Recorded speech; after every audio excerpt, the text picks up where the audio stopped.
Bonjour à toutes et à tous, c'est Noël Correa. Dans cette vidéo, je vais vous montrer comment on peut personnaliser l'interface de InDesign.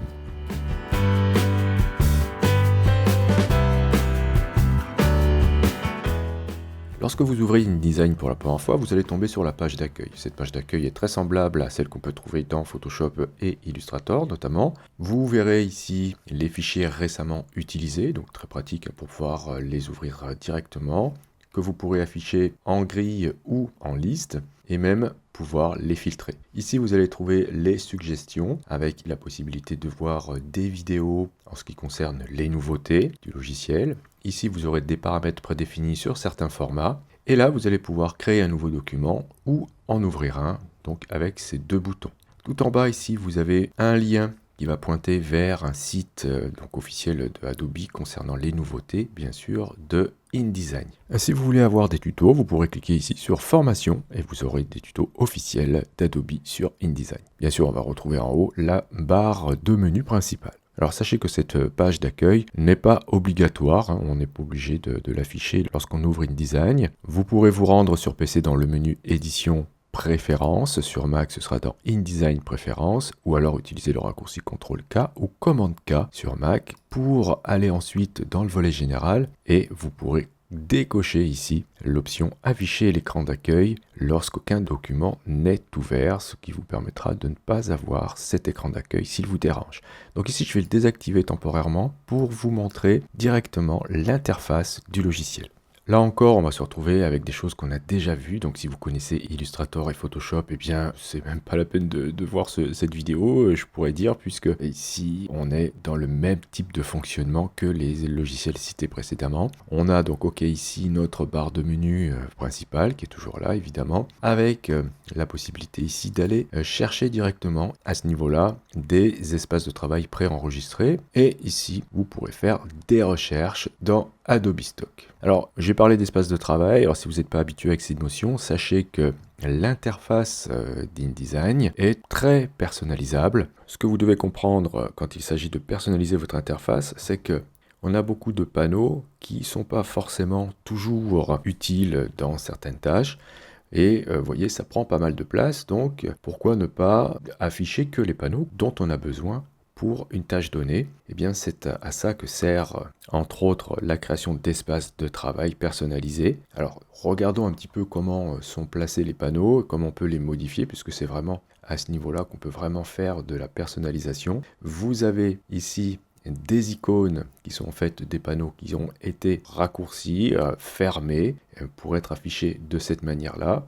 Vous voyez qu'ici, j'ai plusieurs groupes d'icônes. On sait qu'on est en présence d'un groupe car on a une petite marque en haut ici. Vous pourrez agrandir ou rétrécir cette zone, ce qui vous permettra de voir le nom des panneaux ici. Okay. Et si vous poussez complètement, hop, vous allez retrouver que les icônes. Qu'est-ce qui se passe lorsque je vais cliquer sur une icône? Hop, eh bien, je vais ouvrir le panneau en question sur lequel j'ai cliqué, mais aussi, vous voyez, les autres panneaux qui sont dans ce groupe ici. Donc j'ai bien calque et lien que je vais retrouver là. Donc tout ça, ce sont des panneaux qui ont été rétrécis tout simplement en cliquant ici sur cette double flèche pour les mettre sous forme d'icônes. Donc ça vous fait un gain de place. Je vais à nouveau ici vous montrer que certains panneaux, comme c'est le cas ici pour le panneau page, peuvent être affichés d'une manière plus ou moins large. Vous avez une double flèche ici, ce qui vous permettra de le rétrécir et de ne pas afficher toutes les options. Donc ici, j'ai rien dans ce panneau page parce que je n'ai pas de page actuellement affichée dans mon interface. Mais voilà, il faudra faire attention à ça. Dans certains panneaux, vous avez la possibilité de les rétrécir. Les panneaux peuvent être sortis d'un groupe et être flottants dans l'interface. Comment vous faites ça? Vous cliquez sur l'onglet du panneau, vous maintenez le clic et vous faites glisser le panneau. Vous voyez que celui-ci peut être totalement sorti de son groupe et flotter dans l'interface, ce qui vous permettra eh bien, voilà, de pouvoir déplacer des panneaux à côté de votre document pour aller y puiser des informations intéressantes. Si je clique ici sur la double flèche, comme je vous ai montré tout à l'heure, je vais réduire ce panneau sous forme d'icône, que je pourrais voilà, rétrécir encore, et bien sûr, je peux à nouveau l'agrandir, etc. Bien, ce qui est intéressant, c'est que bien sûr, je vais pouvoir grouper des panneaux entre eux. Alors, on a plusieurs façons de regrouper des panneaux.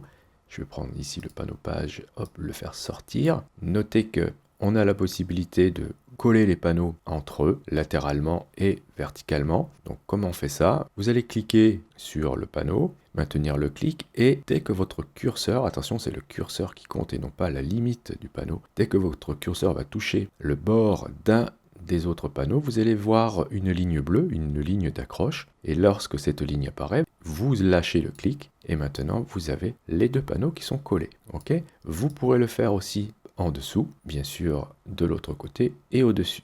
Si vous le faites à l'intérieur, vous allez voir un rectangle bleu, et cette fois-ci, vous allez créer un groupe avec des onglets pour afficher vos panneaux séparément dans ce groupe. Lorsque vous souhaiterez fermer un panneau, il vous suffira de cliquer sur la petite croix en haut à droite ici. Voilà. Alors, où est-ce que vont les panneaux une fois qu'ils sont fermés? Eh bien, ça c'est important de le savoir et de bien retenir ça dès à présent. Tous les panneaux dans InDesign se trouvent dans le menu Fenêtre, ici. Voilà. Donc attention, vous avez plusieurs groupes, par exemple commentaires ici. Vous voyez, on a deux panneaux pour ça. Vous allez aller par exemple dans texte et tableau, vous allez avoir voilà, tous ces panneaux-là qui sont disponibles. Après, vous avez la barre ici des outils qui peut être affichée en une colonne ou deux colonnes. Si vous cliquez sur les doubles flèches ici, vous avez la barre en deux colonnes. Et si vous recliquez dessus, bien sûr, elle redevient en une seule colonne. Cette barre peut être déplacée comme les panneaux. Elle pourra être collée à un panneau, comme ceci. Elle pourra être aussi collée sur le côté de l'interface de cette manière. D'accord? Donc c'est très intuitif, vous pourrez la mettre là si vous voulez. Par contre, vous ne pourrez pas la mettre en haut ni en bas. Alors je vais la remettre ici car c'est sa place traditionnelle et j'ai l'habitude moi de travailler de cette manière-là. La barre de contrôle, quant à elle, peut aussi être déplacée. Si je fais un clic à ce niveau-là à gauche, je vais pouvoir la sortir et la faire flotter dans mon interface. Cette barre pourra être ancrée en bas de cette manière-là. Voilà. Mais elle ne pourra pas être ancrée sur les côtés. Alors, cette barre ne sera pas toujours là. Si vous venez d'ouvrir une version récente d'InDesign, vous verrez que cette barre n'est pas là. Donc, vous allez me dire, mais de quoi il me parle? Moi, cette barre, je ne l'ai pas. Eh bien, cette barre, si vous en avez besoin, si vous aviez l'habitude de travailler avec elle, vous pourrez la trouver depuis le menu Fenêtre et elle s'appelle Contrôle, ici. Donc, la barre de contrôle, regardez, si je la décoche, hop, elle disparaît. Si je la recoche, elle réapparaît. Donc cette barre s'appelle la barre de contrôle et vous verrez que dans les nouvelles versions, elle est cachée car elle est remplacée en partie par le panneau propriété. D'accord? Donc actuellement, vous voyez, mon panneau propriété ne m'affiche rien car je n'ai aucun document actuellement ouvert, mais l'ensemble des éléments que l'on peut trouver, en tout cas une grande partie dans cette barre de contrôle, se trouve maintenant dans le panneau propriété. Alors, qu'est-ce qu'on peut faire encore au niveau de la personnalisation de l'interface? Vous pouvez, si vous voulez, changer la couleur de celui-ci, en fait, plutôt la luminosité. Donc, je vais me rendre à nouveau dans les préférences, CTRL-K ou commande-K, et je vais aller ici dans le volet interface, et là, j'ai l'aspect de mon interface. Je vais pouvoir décider de changer le thème de couleur. J'ai 4 thèmes à ma disposition, très sombre, clair et très clair. Donc voilà, donc ce sera vraiment en fonction de votre environnement de travail, de la luminosité que vous avez autour de votre écran, qui va déterminer en fait la couleur que vous allez choisir pour votre interface. Ce sera aussi bien sûr en fonction de votre goût. Mais faites attention, lorsque vous êtes dans une interface très sombre, vous aurez l'impression que tous vos documents sont très clairs et inversement, lorsque vous serez avec une interface très claire, vous aurez l'impression que tous vos documents sont plus sombres. Alors on reviendra dans d'autres vidéos sur les autres options que l'on peut avoir ici, d'accord? Donc je vais faire ici, je vais cliquer sur OK et on va poursuivre avec la possibilité de modifier dans le menu les sous-menus. Alors comment on peut faire ça? Dans le menu édition, vous avez ici menu et vous pourrez choisir ici d'afficher ou de mettre une couleur sur certains sous-menus dans ce menu. D'accord? Par exemple, ici, si je veux avoir une couleur pour ouvrir, ici, vous voyez, je vais pouvoir choisir dans la liste, on va dire, allez, du bleu, voilà.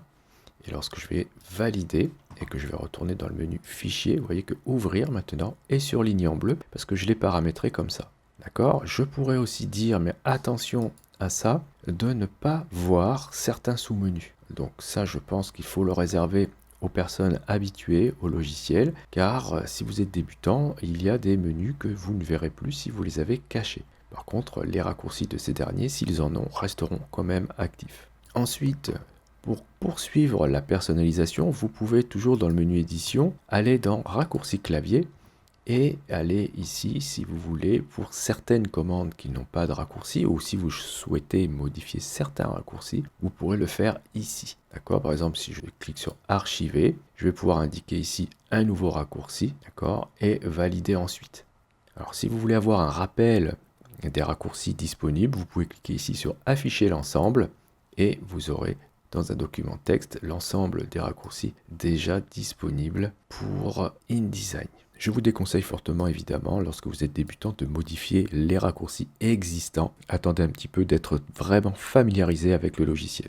Une fois que vous avez terminé tout ça, vous pouvez enregistrer votre espace de travail qui vous sera très personnel. Comment on fait ça? Depuis le menu Fenêtre, vous avez Espace de travail et vous pouvez cliquer sur Nouvel espace de travail.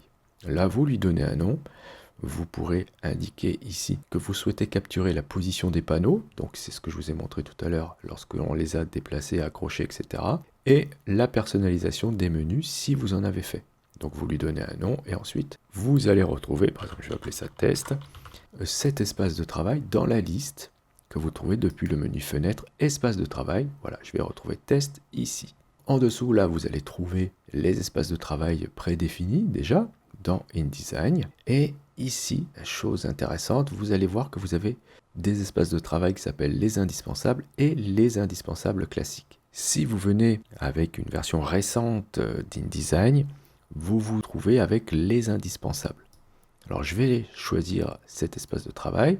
Voilà, donc en fait, je vais me retrouver avec certains panneaux, une absence de la barre de contrôle, et du coup, je me retrouve avec une interface très dépouillée et très grande. Je vais pouvoir travailler d'une manière très confortable. Eh bien, si vous souhaitez voir apparaître la barre de contrôle, donc je vous avais montré qu'on pouvait aller dans le menu fenêtre, etc., et choisir contrôle, vous pouvez faire appel à l'espace de travail les indispensables classiques, et dans ce cas, vous allez retrouver la barre et d'autres panneaux en plus. Attention, ici, moi, elle a été remaniée, puisque c'est à partir de celle-ci que j'ai fait mon espace de travail. Donc, il faut penser à ranger un petit peu ses affaires et retrouver l'espace de travail tel qu'il était lorsqu'il a été enregistré. Par exemple, si je déplace tous ces panneaux-là pendant une session de travail et que j'ai besoin, la fois d'après, eh bien, de retrouver un espace de travail propre, je vais dans le menu Fenêtre, choisir Espace de travail ici et cliquer ensuite sur Réinitialiser. Eh bien, l'espace de travail dans lequel je suis actuellement, c'est-à-dire les indispensables classiques. Et dans ce cas,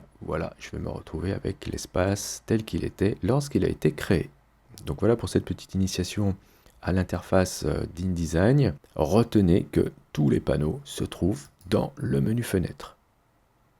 Je vous remercie d'avoir suivi cette vidéo. Bien sûr, comme d'habitude, si vous avez des questions, n'hésitez pas à le faire dans les commentaires. Si vous avez aimé aussi, vous pouvez cliquer sur j'aime, c'est super important pour le référencement de la chaîne. Si vous souhaitez soutenir justement cette chaîne, vous pouvez cliquer sur le lien Utip présent dans la description de cette vidéo. Et si vous n'êtes pas abonné, vous pouvez cliquer sur abonnez-vous. N'oubliez pas la petite clochette pour être averti des prochains cours ou des prochains tutos. Et justement, on se dit à la prochaine pour un autre cours ou pour un autre tuto.